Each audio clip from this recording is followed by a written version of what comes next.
The sun pressed down heavy on the auction yard, thick with dust and the stench of livestock. Men crowded shoulder to shoulder, hats tilted low against the glare, spurs clinking as they shifted restlessly. But it wasn't cattle or horses that held their attention today.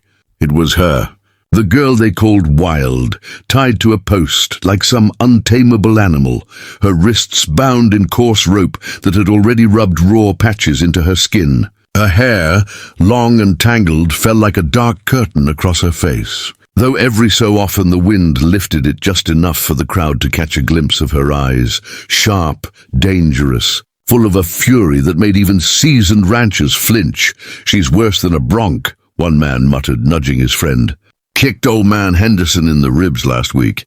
Doctor says he might never breathe right again." Another spat tobacco juice into the dirt, grinning. "Henderson's a fool.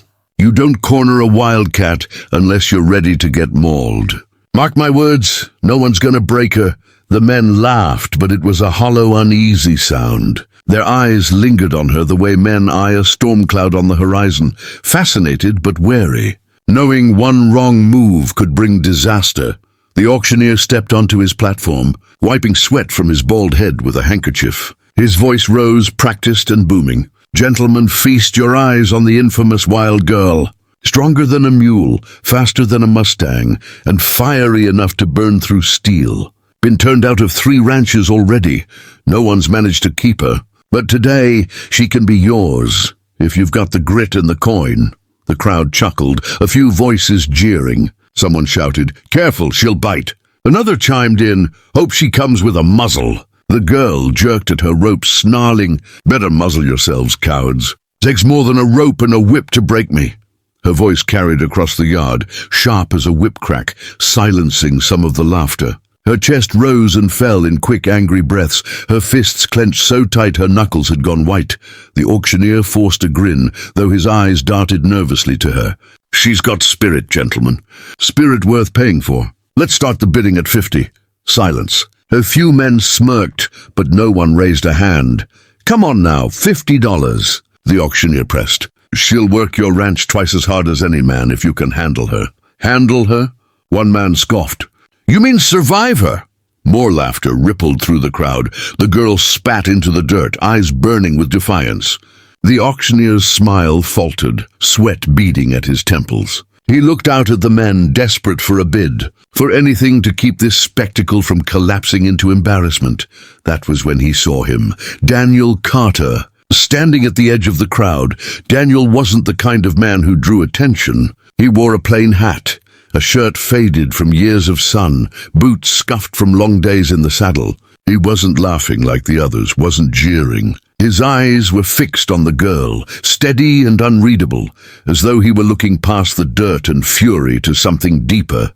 Daniel hadn't come for this. He'd come for a horse, maybe a new set of tools. He'd promised himself he wouldn't linger. But when he saw her, saw the fire in her eyes, saw the way she stood even in chains, as if daring the world to knock her down, something stirred in him, something he hadn't felt in a long time. He knew what it was to be cornered, to feel the world against you and no one at your back. He recognized that fight because he'd lived it. The auctioneer's voice wavered. $50. Anyone? Still silence. The crowd shifted restless, half expecting the auctioneer to cut his losses and move on. The girl jerked at her ropes again, her wrists bleeding now. Then Daniel raised his hand. His voice carried low but firm. 50. The crowd turned. A few men chuckled, shaking their heads. "Carter, you're out of your mind. She'll gut you before sunrise." Another man raised his hand lazily, smirking. 75. Daniel didn't flinch. 100. The laughter died. A few men exchanged glances, but no one else spoke. The auctioneer's face brightened with relief. 100 going once, going twice. Sold to Carter Ranch. His gavel struck the block, sharp against the silence.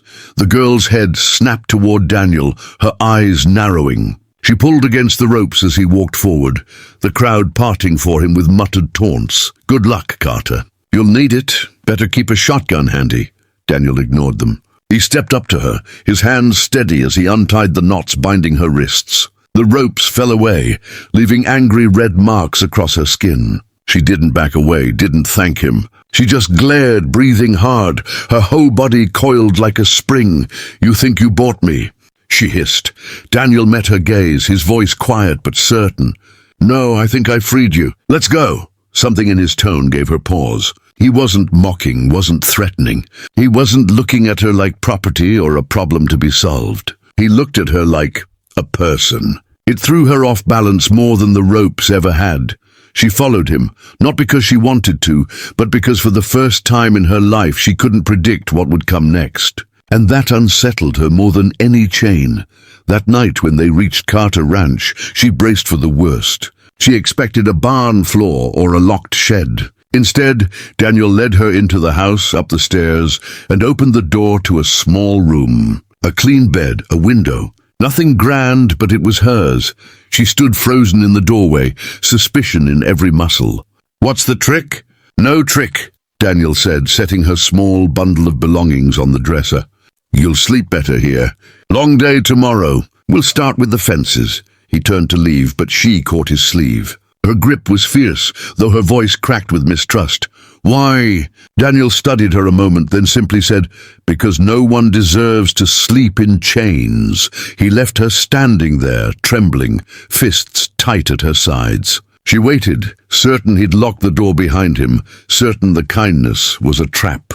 But when she tried the knob, it turned easily. The door was open. She didn't sleep that night. She sat by the window, staring out at the dark plains, her chest tight with a feeling she couldn't name. It wasn't safety, not yet. But it was the first time in her life she hadn't felt like prey, and that, more than the ropes, more than the laughter of men who had called her wild, was what truly scared her.